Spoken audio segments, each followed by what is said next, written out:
Hello, I'm Joseph. So title of the video is it worth it for the Plus Edition? I have two workflows I'm using this for, which is coding and then artwork. So I have a graphics tablet that's compatible with Android. It works just great.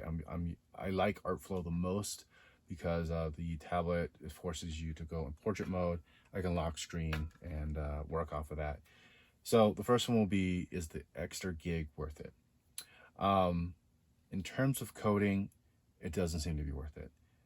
Mainly because the Silk browser itself is so aggressive. Even if I have an entire gig available to me, I lose the state of my application that I'm working on, and it just reloads.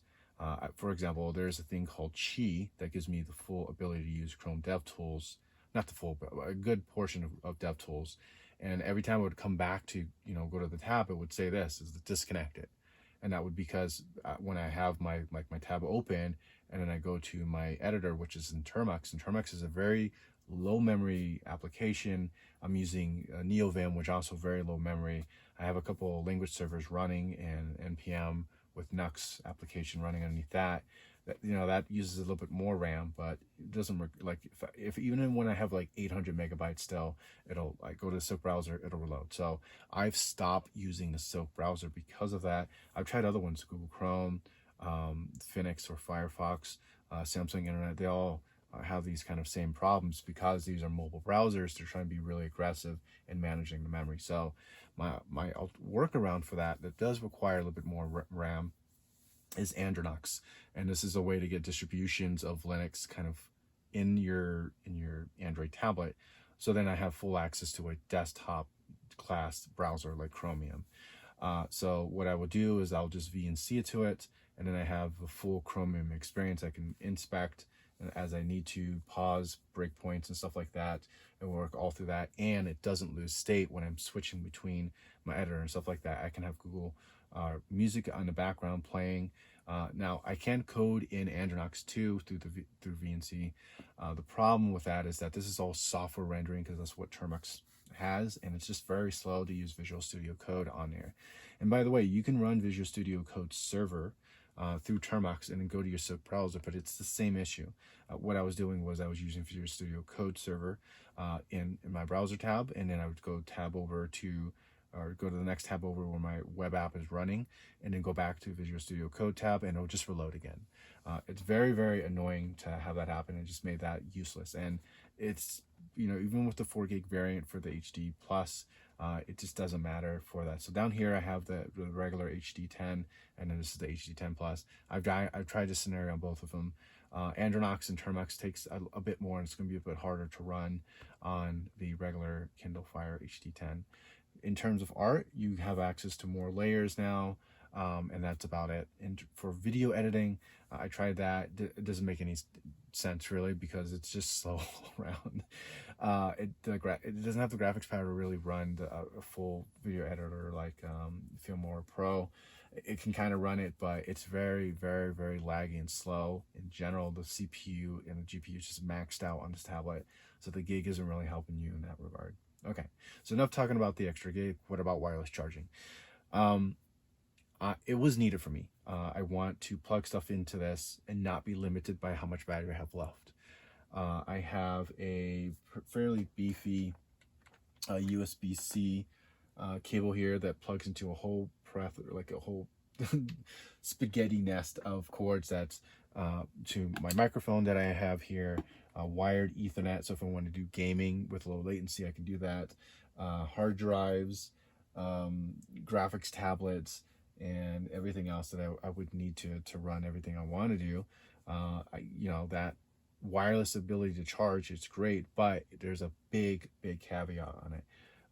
It's not free. Like obviously you need a wireless charger, right? So what if you get a puck? Well, this is like a 10-watt charger. The maximum for this is 15 watt.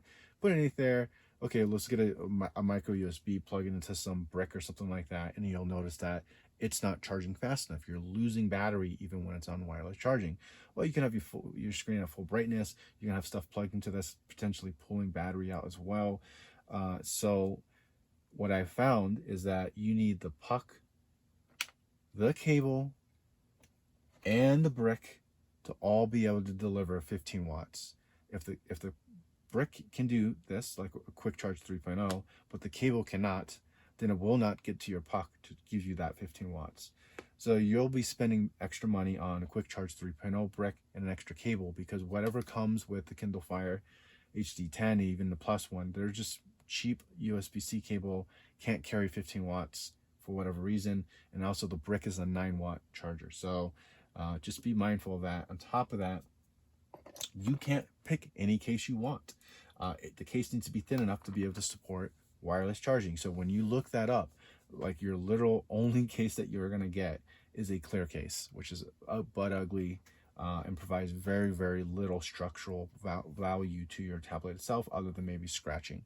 So if you drop your tablet, you can potentially crack it. For example, this is a pretty beefy case right here. It's not that thick, but it's still too thick to support wireless charging.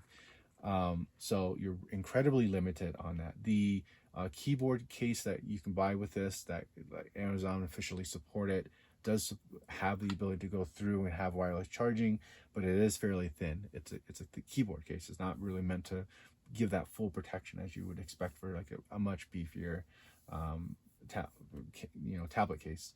Okay, so all that said, okay, well, what wireless charging things can you potentially use? The one that Amazon sells is basically the only one that's going to be the most useful.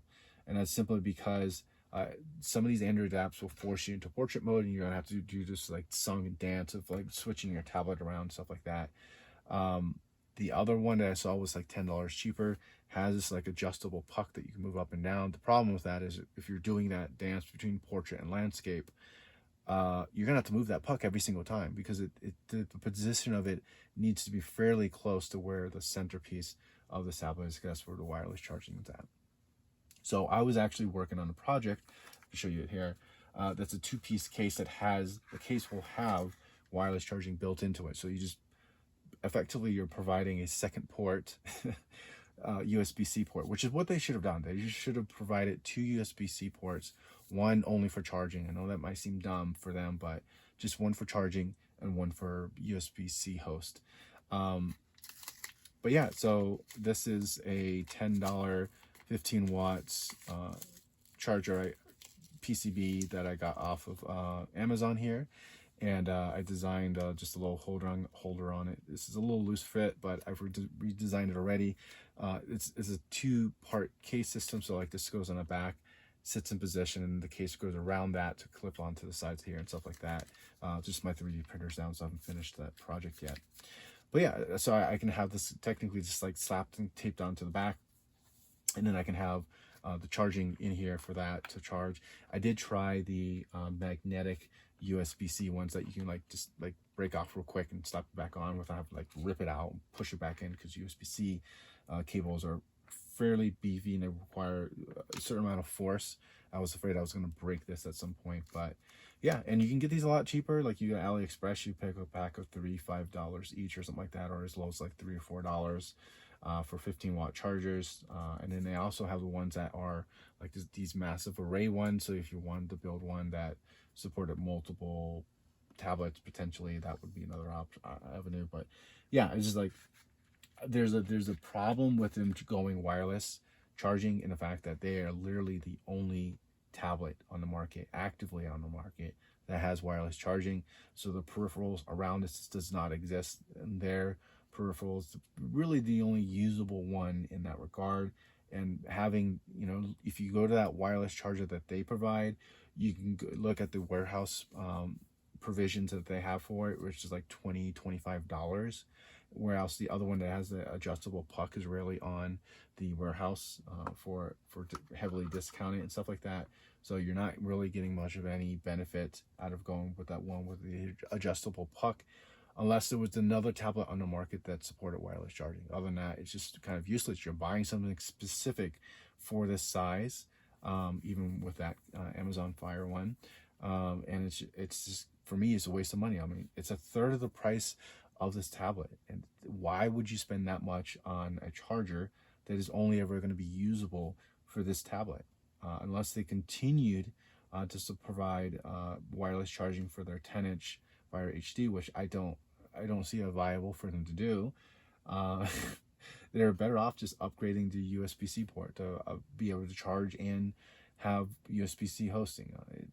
I don't know. I don't want to ramble on too much, but hopefully that gives you some better insight on whether the RAM and the wireless charging is a worthy upgrade.